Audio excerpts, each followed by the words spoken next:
I had been working the night shift at Target for a few months. The job wasn't bad, mostly stocking shelves, helping the few late-night customers, and waiting for time to pass. But there was one thing about the store that made me uneasy. Every night, around 2 a.m., a strange man stood in aisle 13. He never bought anything. He never talked. He just stood there, staring at the security cameras. His clothes were dirty, his hair was messy, and his skin looked pale, almost sickly. At first, I thought maybe he was homeless and just wanted to stay inside for a while. But something felt off. The man never moved. He never blinked, and I never saw him leave. One night, I asked Jenna, my coworker, "Have you noticed that guy in aisle 13? Jenna shivered. "Yeah, he freaks me out. Last week I swore he was staring at me, but when I looked up, he was gone." I frowned. "I'm gonna check it out tonight." Jenna gave me a weird look. I wouldn't. When 2 a.m. came, I sat at the security desk and watched the monitors. The man was there again, standing perfectly still in aisle 13, his face slightly turned toward the camera. I took a deep breath and walked toward the aisle. The closer I got, the more uneasy I felt. "Sir, do you need help?" I asked. No response. I stepped closer, but the aisle was empty. My stomach dropped. I had just seen the man on the monitor. He should have been right there. I hurried back to the security desk and checked the footage again. My hands went cold. The screen showed the man still standing there, even though I had just been in that exact spot. My breath quickened. My mind raced to find a logical explanation, but none of it made sense. "Tom," I whispered to the security guard, "do you see that?" Tom looked at the screen and then at me. "See what?" My throat went dry. "The guy in aisle 13. Tom frowned. "There's no one there, man." I felt sick. I rewound the footage, but now the man was gone. For the rest of the night, I couldn't focus. I kept glancing at aisle 13, expecting to see the man again, but the aisle remained empty. The next night, the man returned. Same time, same spot. This time, I refused to go near him. I just sat at the security desk, watching the monitor. Hours passed. The man never moved. I wanted to tell myself it was just my imagination, but the unease in my chest wouldn't go away. By the end of my shift, I had to know more. I waited until Tom was alone in the break room. "Has anything weird ever happened here before?" I asked. Tom gave me a long look, then sighed. "You ever hear about the old homeless guy?" I shook my head. "Years ago, a man used to sneak in and sleep in aisle 13. One night, security tried to kick him out. He ran, tripped, and cracked his skull open on the floor." I felt my blood turn to ice. They didn't find him until 3 days later. Tom continued. "The store had been open the whole time, customers walking past his body and no one noticed." I swallowed hard. "So, you think it's him?" Tom shrugged. "You tell me." I barely made it through my shift that night. I felt like someone was watching me, even when the store was empty. On my last night before quitting, I made one mistake. I looked at the security monitor, and the man was there as always. But this time, he wasn't in aisle 13 anymore. He was standing right behind me. I felt a chill rush down my spine. My breath caught in my throat. I didn't want to turn around, but I could feel it, something cold pressing against my back, like the air itself had changed. Slowly, I reached for my radio, my hands shaking. "Tom," I whispered, "come to the security desk." No answer. The radio was dead. The store suddenly felt too quiet. The hum of the overhead lights, the faint sound of music playing over the speakers, everything seemed distant, muffled. My hands were sweating. I forced myself to take a deep breath. I needed to move. If this was real, if something was behind me, I had to get out of there. With a quick motion, I spun around. Nothing. The room was empty. The chair behind me was still, the shelves lined with paperwork and equipment. There was no one there. My heartbeat slowed. Maybe I was imagining things. But when I turned back to the monitor, my stomach dropped. The man was there, sitting in my chair. I bolted. I ran through the aisles, my footsteps echoing loudly.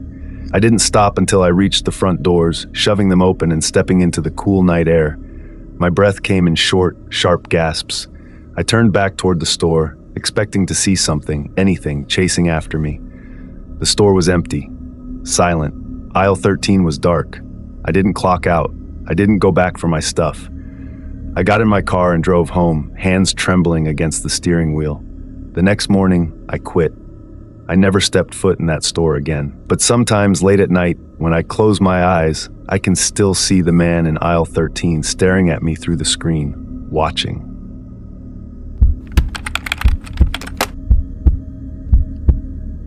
Lucas hated working late shifts at Target. The aisles were too quiet, the air felt too still, and the store always seemed too empty. It wasn't the kind of emptiness that felt peaceful, it was the kind that made his skin crawl. He had only been working there for a few weeks when he first noticed the red cart. It was just a regular Target shopping cart, but something about it made him uneasy. Every night around the same time, it was always in a different spot, even when no customers were around. At first, he thought maybe one of the other employees was using it and forgetting to put it back, but no one ever admitted to moving it.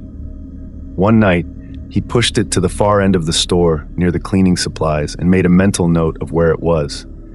When he checked back an hour later, it was in the middle of aisle 7, sitting perfectly still, like someone had just left it there. Lucas felt a cold chill creep up his spine. He glanced around, expecting to see someone messing with him, but there was no one. The store was silent except for the hum of the fluorescent lights. He told himself it had to be his imagination, that maybe he had just remembered wrong. But then it started happening every night. One evening, as he was closing up, he decided to test it.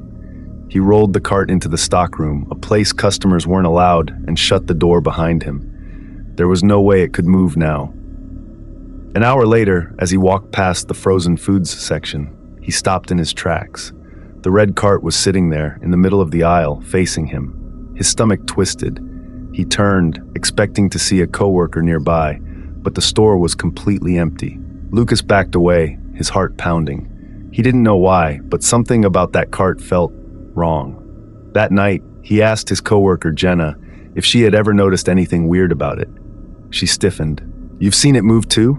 His blood ran cold. "What do you mean, too?"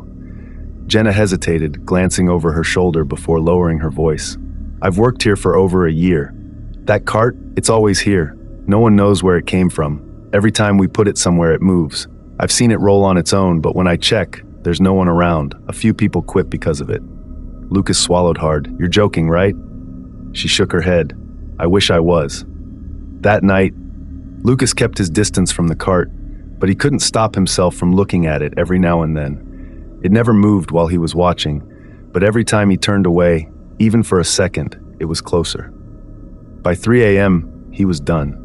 He grabbed the cart, pushed it outside, and left it in the empty parking lot.